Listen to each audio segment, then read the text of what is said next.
Hi, friends. It's Sue at A Call to Create, and it is Flip Through Friday, and 2 weeks into the month of March. So I thought I would pop on and take you through my everyday journal that I've been using and show you what I've been doing. So the first day was National Pig Day, and I had this napkin in my stash, so I just put a little bit of that over a library card, and we had a dinner dance at through our church at a local place, and so these were some of the people that my husband and I sat with at our table.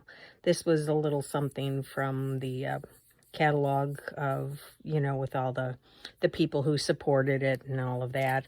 Our little table card, I just cut the back off of that and put it on there. And this was something I had saved from some kind of magazine that it was kind of like a rural farming type of magazine. And I thought, well, that's pretty perfect for National Pig Day. And I just put a couple of strips of scrapbook paper over there to make a little pocket. And again, I'm using stickers that I bought for the month of March. The second day was Dr. Seuss Day. I had a little something in my stash about that. Try to be a rainbow in someone's cloud. I don't know. And this was a card. I just thought the colors, were picking up what was over here. And so I just kind of wrote some things that were going on in the world that day. And it brought back memories because when I was teaching second grade, we always celebrated Dr. Seuss Day, March 2nd. So I decided I had to do that. The third day, now this was National Grammar Day, kind of a fun holiday, and I went online and found a few little things. This one says, I don't judge people based on race, creed, color, or gender. I judge people based on spelling, grammar, punctuation, and sentence structure. Little snark there. This one says, there are people who didn't listen to their teachers' grammar lessons, and they're driving me nuts. And then, I don't know, you've probably seen this one. It's let's eat, comma, Timmy, versus let's eat Timmy, and a comma makes a world of difference. But I found this little variation on that saying, let's eat Timmy, correct at the dinner table.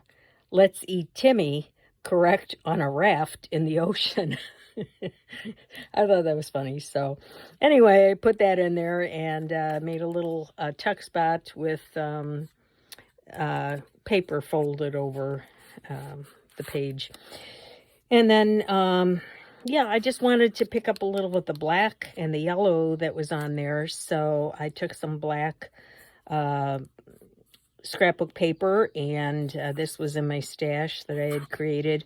I went out for breakfast with some friends that day to a brunch cafe, and this was wrapped around the silverware. This little doily was under the coffee cup, and I had been eating a few apples, sugar beet apples, so I had a couple of those that I put in, and then I just, wrote what was going on, what we talked about when we had our breakfast, and I used white gel pen for that. And then the next day was the beginning of Lent, and I wanted to kind of bring over the black over to this side. I still had my husband's place card from our dinner, so I put that upside down, and then I actually wanted during Lent to just write a little scripture for each day. So I started with this on the back. I won't show you. It's just what I'm doing during the 40 days of Lent. But I decided to do a little scripture on each day. And so this was the one for the first day of Lent. And it just slips in over that belly band. So there you go. the next day, I had this from, oh, what's her name? Oh, got it on there. Yeah, Edith Holden. It was an Edith Holden page, but this was just from like a diary type of thing, or yeah, it was just the words from the book. So I decided to cover that part up with a little page from a children's book. And that day, my husband and I went out antiquing and to an area that had several shops. And so we stopped because I found Jason's Deli, and we used to have a couple of them near us, and we really liked going there. And then they both went out of business, and so we found one in the area, and so we had to stop there. And this was just the napkin, and I just put that over a book page, and then we just, I wrote about the day, and this was just something from a book that I purchased, and so I just tucked that in there. This was a little tag I made that had the scripture for the day in there. And this, I don't even know what this is from. I think I bought 5 paintbrushes that were different sizes. So maybe it was something from the packaging there. But I just put some purple ribbon in there to kind of tie it in. The next page coming up was purple scrapbook paper. So I was trying to, bring the colors over. And I do try to do that.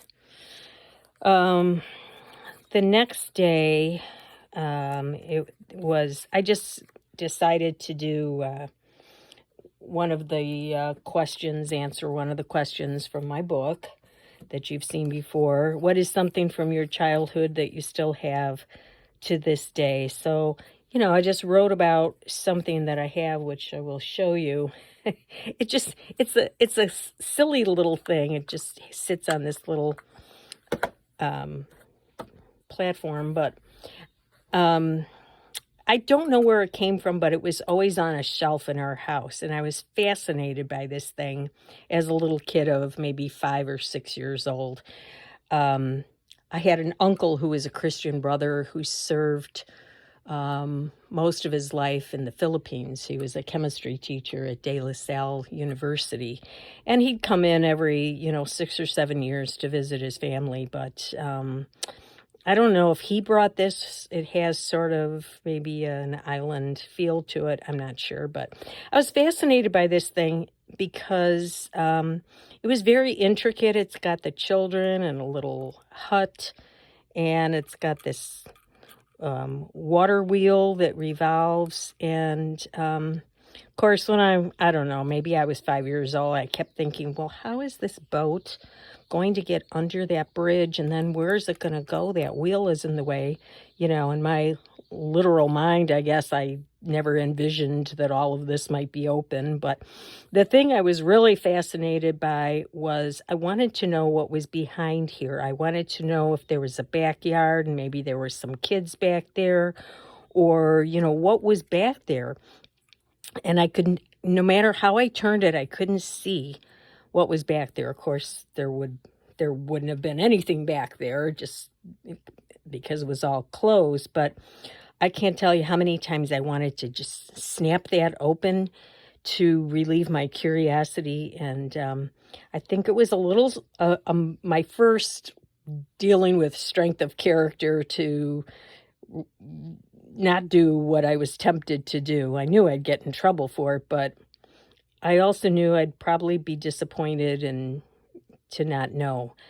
So, yeah, that's the one thing I kept from my childhood. Yeah, so I just wrote about that. Yeah, I put a couple pictures of it, one from the side where you couldn't really see what was in the back. And then I made a little tuck spot here for the scripture of the day. You can pause these if you want to read them. I'm not going to read them out loud, but the next day, I don't know. I think we went. Yeah, this was Saturday. This was a bag that I had gotten when we went antiquing. Some things were in there. So what I did was I just folded it over and made a few tuck spots here. I had one from the fold and one from the opening of the bag. And then I opened, and then, yeah, I just glued this on 3 sides so that there would be another opening here. And we went out for breakfast to celebrate someone's birthday in our group. And then, yeah, and this was something, the stamps that I get from someone I correspond with, and she always puts lots of different stamps on there. And then this was just a little magazine picture that I had put some dyed paper on the back and sewed around it. It was just something in my stash, so stuck that in there. And then this is just a little journaling card, and I just stuck a picture that someone had taken of my brother and me. Next page, this was just a little something I had in my stash, something from a children's workbook, and I just, cut that out and put it on some scraps of paper. This is a library pocket that I glued on 2 sides. I put a little scrap on here with the date. This was just a little something from a book, and it's the Bible verse of the day that I tucked in there. And then this was just a tag that I had in my stash, and it was a Sunday, and we've tried to just not do anything on Sundays, really make that a day of rest. And ever since we tried doing that, I've really enjoyed Sundays. Didn't always do that, and especially when I was working, that was a day to rush around and get a lot of things done, but I don't do that anymore.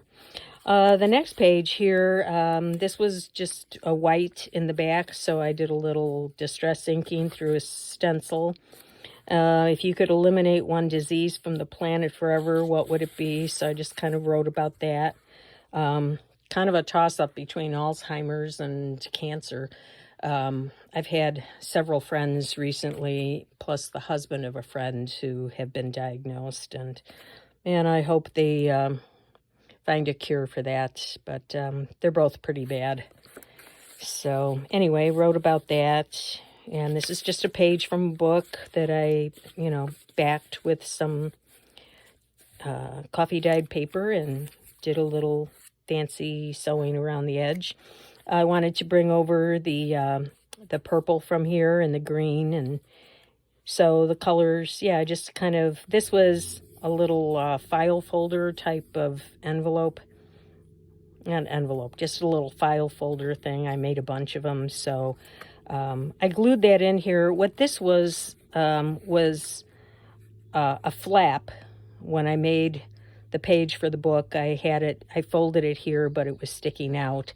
So I folded it over, glued it down at the top and the bottom to make a tuck spot, but then I had this scrap of double-sided scrapbook paper, so it was just the right size. I folded that over, and I was just going to tuck this in, but it kept coming out, so I just glued it in there, and found this in a stash too that I thought looked nice. And then this was just some notepad paper that I had. It's got some flowers on it. I don't know if that shows up. And then this was just something from a children's book, and I just wrote the boring events of my errands for that day. So, but I thought it looked kind of nice with the purples and the greens. The next day, I went out for breakfast with one group of friends, and then I met some other ones for lunch. And so I wrote about that and put this friendship tag in there. Wanted to pull over some of the green. So I found this in my stash. These are just from a Daphne's Diary, I think. And this was something I had made a bunch of, so, and then I just, because I had forgotten to make a space to put this. So then when I realized it, I just made a little flip out with some extra paper that I had. And so this was yesterday. I had this envelope that I made out of double-sided scrapbook paper. It's the same one that I had over here. So I put the flap over on this side, and then I glued it down on the bottom to make a little tuck spot. At this particular moment, whom do you miss the most right now? So I just wrote about that. And inside this day, I also got a nice thank you note from someone at our church that I had helped out. And so I just wanted to save that, and I put the scripture for the day in there. And yeah, and then today's, the day's not over, but I just wanted to, get it done a little bit. So I've got my flap in there that I glued down to make a little tuck spot. Little flowers from Edith Holden, I think. And then this was just a little scrap. Oh yeah, I forgot to write about what we were doing yesterday. We did a lot of antiquing, and so I just, kind of bullet pointed the things that we did. And today is just a gorgeous day. It's a high of 78 here, even though it's still winter, but we're supposed to get some storms tonight. So we'll see about that, what happens. But yeah, so I'm halfway through the month. I've got an envelope here in the middle of my signature. It is, as expected, getting kind of a little bulkier than what I like, but I'm almost done with it. Another 2 weeks and it will be finished. Still haven't decided what I'm going to do about the next one, if it's going to be 2 months or 3 months. We'll see. But anyway, thanks for coming along and taking a look. And if you like what you saw, please give it a thumbs up, and I'll see you next time.